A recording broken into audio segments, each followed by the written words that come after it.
Hello everybody, P-Brain here.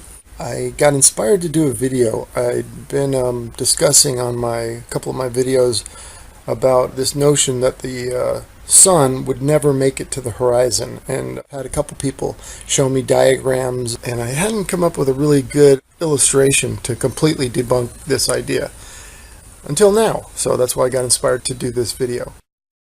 First of all, let me just say I don't know how high the sun is, so I'll just go with the 3,000 miles that many flat earthers use, and that's what I'm going to use for this video.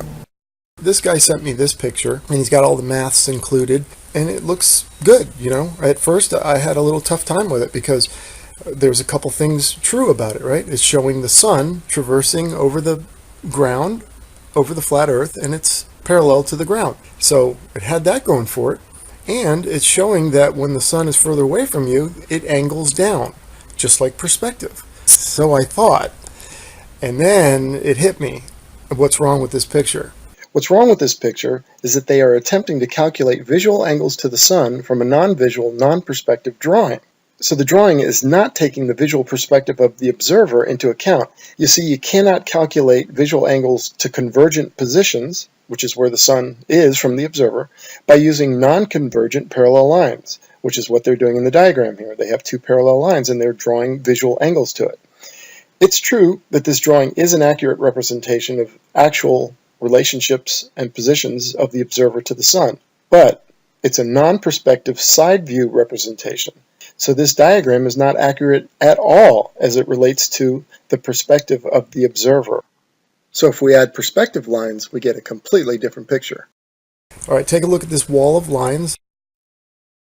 Now, this wall, it's a photo, okay? This that they put up here, although it has a lot of truth, you know, in it, showing the parallel sun and all that, it's nothing but some geometry. I mean, they're showing us some angles, but it has nothing to do with perspective and how we would see the sun.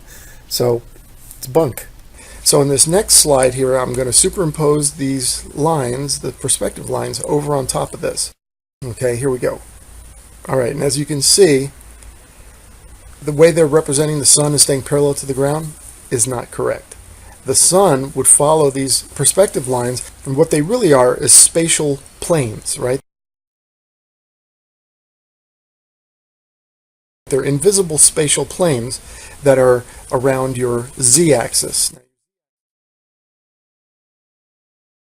To that will start to converge toward that focal point or the horizon, right? In line with that z-axis. Everything does. Any lines going away from you are going to all converge. These lines, the converging lines. So as you can see, this is the reality, the one here where the sun travels down. The green sun's here traveling down. That's our reality. Now, here's another interesting thing. The reason, too, that their sun will never reach the horizon in their calculations is, notice this, these spatial planes, as I call them, represent height or altitude, right? Look at their sun. It's crossing height lines, right? Because each one of these lines is parallel to the ground, even though they appear to be converging, and yet they represent different altitudes. So look at their sun. It's traveling higher and higher and higher and higher and higher in the sky. Well, of course it's not going to, you know, this is why they think that the sun would be visible 24/7 on a flat earth, and why the sun would never get to the horizon. And these are both the exact same distance. And you can see the time stamps on them. So each sun is about 1,000-mile journey it's traveling, and it goes below the horizon visually. Maths don't work. Their calculations are wrong. The sun will in fact set on a flat earth from the perspective of the observer. All right, thanks so much. Bye.